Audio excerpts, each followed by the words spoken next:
Millions of long traders were absolutely wrecked last night as the Bitcoin price went to bed feeling like this and woke up in the morning feeling like this.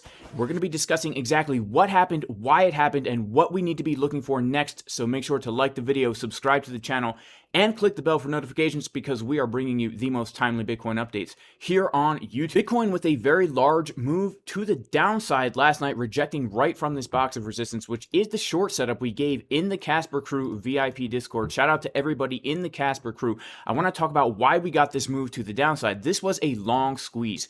This was a big move to the downside, not fueled by new shorts actually opening up, but as we see here, massive decrease of open interest. This is showing us that longs are getting liquidated, and as the price comes down, it creates this kind of cascade effect. So what do we have to look for next here? First of all, we need to understand the overall context of the market. This is the range that we have been trading since about the 11th of April, and we've officially now locally created bearish market structure, right? We put in our high, and then we put in a low, and then we put in a lower high, and now we have put in a lower low. And this is something that we have been a little bit concerned about since Sunday. Remember, first I closed my long trade. I'm closing my Bitcoin long trade, and then I opened up the short trade on Monday. Now I've opened up a short on Bitcoin. And then yesterday I said, look, if we reject from this box, it's more probable than not that we make a lower low. However, if we get the rejection here right now, it's actually more probable than not we will continue now making lower lows. So this is what has happened. And also we have to understand that we have come up to the Fibonacci golden pocket retracement. And as we understand about the Fibonacci golden pocket, she is a girl. Her name is 6 Juanita, right? The 618 Fibonacci, you can see right here, 618. She is a girl named 6 Juanita. And here's the thing, my high school crush, I had such a big crush on this girl.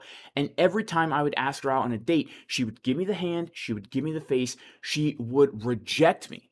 And it really hurt my heart. And you can see right here what happened to my heart. These purple candles started oozing out as I got this big move to the downside. But we have to understand the reason why she rejected me is because when we look at Market Cipher B, we are clearly seeing the very bearish Elizabeth Warren eyebrow pattern. The Elizabeth Warren eyebrow pattern is when the price continues to get higher and higher and Elizabeth Warren's eyebrows continue to get lower and lower. And we are seeing this on the higher term time frames. And we are also seeing this now locally as we came up to our area right here yesterday. The price was getting higher as Elizabeth Warren's eyebrows on Market Cipher B were getting lower. And so this right now is telling me we need to be a little bit cautious for potentially getting another move to the downside here, continuing with this bearish market structure. So let's talk about locally the key levels that we need to be aware of to the upside and to the downside. First of all, guys, to the downside, it's not over until we actually come back down and lose 28.6. 28.6 is going to be a very key zone of support where we very well may put in a macro higher low to get a bounce. Why is this such a key level? Because this is going to be the back test of the value area high of the old range that we traded from basically March 15th all the way until April 10th when we got that breakout. This would be a major support resistance back test. And the way these value areas work is as long as the price is unable to gain acceptance back inside of this value area, the probabilities are still in our favor for more upside. However, once the price actually comes into here and gets the back test, the probabilities are higher that we actually make our way back down to these lows around the $26,000 level. So right now, 28.6 is going to be a major zone of support that we need to be aware of. And by the way, guys, shout out to everybody in the Casper Crew who took this trade. We gave the trade setup in advance, and I even did, I talked about this yesterday saying, look, guys, this is the make it or break it level, right? And so, by the way, if you want to join the Casper Crew VIP Discord, you can check out the website, jasoncaspertrading.com. Go ahead and click the join the VIP Discord button here to join the community. It's not a signals group, guys. But look, we give TA, we do 3 live streams every single day. We're giving you the levels that we're looking at to trade, and we give you our trade setups. It's a great educational community. Also, if you want to trade on MEXC, with 0% limit fees, check the link in the description. Guys, ByBit is actually officially going to require KYC starting next month for all traders. That means if you are living in an area where you might need a VPN to use ByBit, you will not be able to use ByBit anymore. I'm going to be trading on MEXC and some other exchanges. Right now, MEXC exclusive for Jason Casper, 0% limit order fees, 33% off market order fees. It is a great deal. So to the downside, we need to be aware of 28,665. To the upside, guys, here is the very key level that if we can reclaim, I will have hope again for the bulls. And that is going to be the macro Fibonacci golden pocket. That is going to be coming in at around $30,200. This is going to be basically the high volume node of the range right around here, around 30,200.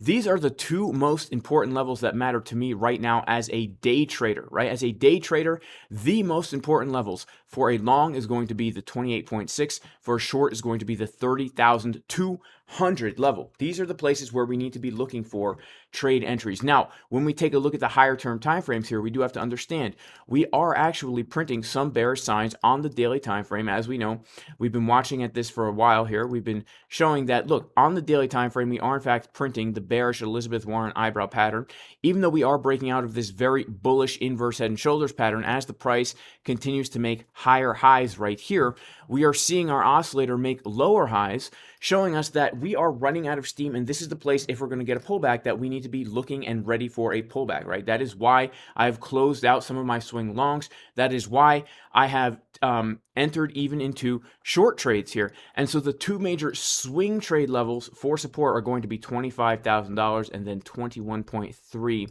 And so if we do continue in this bearish market structure, especially if we lose that 28.6 level and we start to make lower lows on the daily time frame, then I will be looking down to these levels to actually enter into juicy long trades. All right, so that is it for today's video, guys. May all of you be blessed in the name of Jesus, the Messiah. And guys, I am a huge proponent of being as self-sufficient as possible. And here is one of the ways I recommend you become more self-sufficient. Chickens, guys, some of the best animals you can have on a homestead because they have many, many benefits. Chickens will eat all your food scraps, vegetables and some rice. Just give it to the chickens, they will eat it, right? They love to eat food scraps, and they will turn it into compost. This right here is compost that the chickens make throughout the year from eating and pooping in the grass and on the straw. It actually turns into compost, and we take this compost and we put it in the garden bed. This garden bed is basically years of chicken compost, right? And I grow in here squash, tomatoes, red beets, and all this is basically just from the chickens, guys, because they poop in the grass, and it's a cycle, right? It's a sustainable cycle. So you can create these garden beds and grow vegetables from the chickens. The next benefit of chickens, guys, is their eggs. Eggs are so nutritious. I think they're the perfect protein, and they taste great. And I eat about 8 to 12 eggs every single day. The chickens now are taking my food scraps that we don't eat. They're turning it into compost so I can grow food, and they're providing me with these eggs. Check out these beautiful eggs. We got blue eggs in here, we got white eggs, we got brown eggs. It's actually really cool. We do raise birds for meat. I've got another chicken coop back here where I just am constantly hatching eggs and raising meat birds here. And actually, my wife right now has one on the stove. She's making a pot of chicken soup. Looks pretty good.